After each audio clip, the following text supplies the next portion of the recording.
Supreme court की 5 सदस्यीय खंडपीठ ने समलैंगिक शादियों को कानूनी मान्यता देने से इनकार कर दिया है। 3 से 2 से अपने फैसले में पीठ ने कहा कि शादी मौलिक अधिकार नहीं है। सुप्रीम कोर्ट ने अपने फैसले में कहा कि समलैंगिकों की शादी का फैसला विधायिका का क्षेत्र है।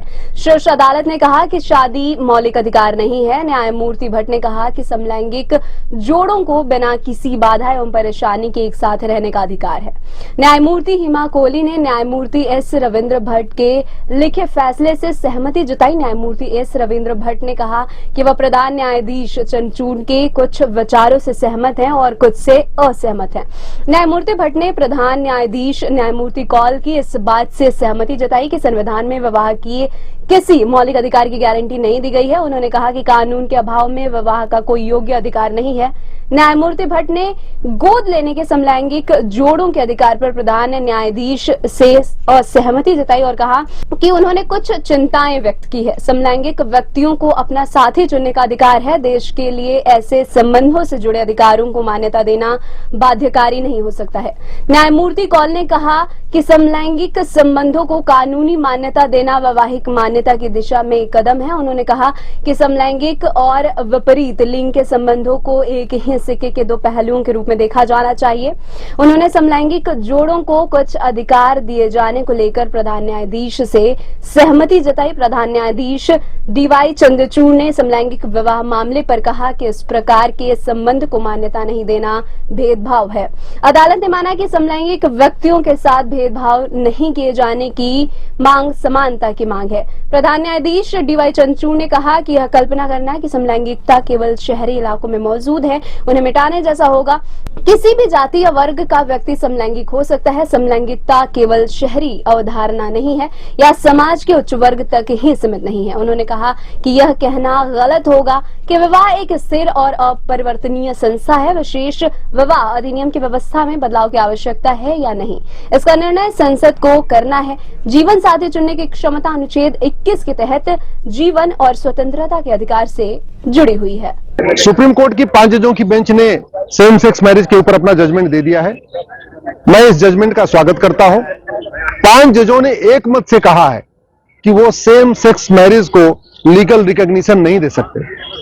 5 जजों ने एक मत से कहा है। दूसरा, 5 जजों ने एक मत से यह भी कहा है कि जो स्पेशल मैरिज एक्ट है वो उसमें कोई बदलाव नहीं करेंगे, उसमें कोई छेड़छाड़ नहीं करेंगे। सरकार को उन्होंने कहा है 5 जजों ने कि वो एक कमेटी बना ले और कमेटी ये देख ले कि जो इस तरीके के लोग हैं जो सेम सेक्स मैरिज में रहना चाहते हैं या जो होमोसेक्सुअल है उनकी क्या क्या समस्याएं हैं। उनको बैंक अकाउंट खोलने में कोई दिक्कत आ रही है या उनको लोन लेने में कोई दिक्कत आ रही है या और भी जो उनकी समस्याएं हैं, जो सिविल राइट का इश्यू, उसको देख लें। लेकिन शादी विवाह का उन्होंने अधिकार नहीं दिया है, लीगल राइट नहीं दिया है, लीगल सैंक्टिटी नहीं दिया है और न तो स्पेशल मैरिज एक्ट को उन्होंने कोई बदलाव करने के लिए कहा। बच्चा गोद लेने के अधिकार के मामले में 5 जजों की बेंच में 2 फाड़ हो गया। 3 जजों की बेंच ने कहा कि बच्चा गोद लेने का अधिकार नहीं मिलेगा। 2 जज ने कहा कि बच्चा गोद लेने का अधिकार मिलेगा। जस्टिस कौल और justice Chandrachud, chief justice of India, ने कहा कि नहीं, इनको बच्चा गोद लेने का अधिकार मिलना चाहिए। लेकिन 3 जजेस, जस्टिस भट्ट, जस्टिस नरसिम्हा और जस्टिस हिमा कोहली, ने कहा है कि नहीं, इनको गोद लेने का अधिकार नहीं मिलेगा। तो एक तरीके से मेजॉरिटी ओपिनियन यह है कि गोद लेने का अधिकार भी नहीं मिलेगा। अल्टीमेटली इस जजमेंट ने, जो देश में इतने दिन से फॉरेन मीडिया एक तरीके से प्रमोट कर रही थी या जो विदेशी ताकतें हैं जो कोशिश कर रही थी कि भारत की संस्कृति खत्म हो जाए, भारत की सभ्यता खत्म हो जाए और यहां पे भी विदेशों की तरीके यहां पे भी सेम सेक्स मैरिज को एक लीगल सैंक्टिटी मिल जाए, उसको आज सुप्रीम कोर्ट ने 3 और 2 के फैसले से, 3 जज ने बोला है कि नहीं, 2 जज ने बोला कि नहीं, 2 जज ने हाँ किया है, 3 जज ने इसको नकार दिया है। तो अल्टीमेटली जो हमारी भारतीय संस्कृति है, हमारी जो भारतीय कल्चर है, जो कहता है विवाह एक पवित्र बंधन है, इसको उन्होंने बरकरार रखा है। मैं सुप्रीम कोर्ट को धन्यवाद देता हूं कि उन्होंने कम से कम भारतीय संस्कृति को समझा, भारतीय परंपराओं को समझा और विवाह को पवित्र बंधन माना है। विवाह कोई कॉन्ट्रैक्ट मैरिज नहीं है, विवाह कोई सामान्य सी बात नहीं है कि जब मन करे मिल जाए। विवाह कोई आनंद के लिए नहीं किया जाता।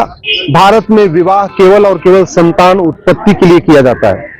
तो स्वाभाविक सी बात है, जहां सेम सेक्स होगा उसमें संतान उत्पत्ति नहीं होगी। इसलिए यह आवश्यक है कि भारत की परंपरा बनी रहे और विवाह को पवित्र बंधन ही माना जाए। जैसे खाड़ी देशों में विवाह को पवित्र बंधन नहीं मानते, वहां इसको कॉन्ट्रैक्ट मानते हैं। मैं आशा करता हूं कि आने वाले टाइम में अगर कोई पीआईएल होगी और जो ये विवाह को कॉन्ट्रैक्ट माना जाता है, इसको भी सुप्रीम कोर्ट बैन करेगा और देश में सबके लिए विवाह एक पवित्र बंधन हो जाएगा। और आने वाले टाइम में सरकार में ही इसमें ऐसा कोई कदम नहीं उठाएगी जिससे भारत की परंपरा, भारत की संस्कृति खत्म हो। विवाह एक पवित्र बंधन था, वेद पुराण में भी इसको लिखा गया है, हमारे जो पौराणिक ग्रंथ हैं और सारे ग्रंथ हैं उसमें भी विवाह को पवित्र बंधन माना गया है। तो मैं सरकार से भी निवेदन करता हूं, आने वाले टाइम में विदेशी मीडिया के दबाव में, विदेशी बुद्धिजीवियों के दबाव में, या नक्सलियों और माओवादियों के दबाव में, या जो मार्क्सिस्ट हैं जो यहाँ पे बैठे हुए हैं, जो बार बार सेम सेक्स मैरिज के लिए कुछ न कुछ प्रोपोगेट करते रहते हैं, उनके दबाव में ऐसा कोई काम न करें जिससे भारत की संस्कृति कमजोर हो, भारत की परंपरा कमजोर हो, भारत का रीति रिवाज कमजोर हो। विवाह एक पवित्र बंधन है, इसकी सैंक्टिटी बनी होनी चाहिए और विवाह की जो सैंक्टिटी है ये मजबूत करने की जरूरत है। विवाह की जो संस्कृति है इसको और मजबूत करने की जरूरत है, इसको कमजोर करने की जरूरत नहीं है।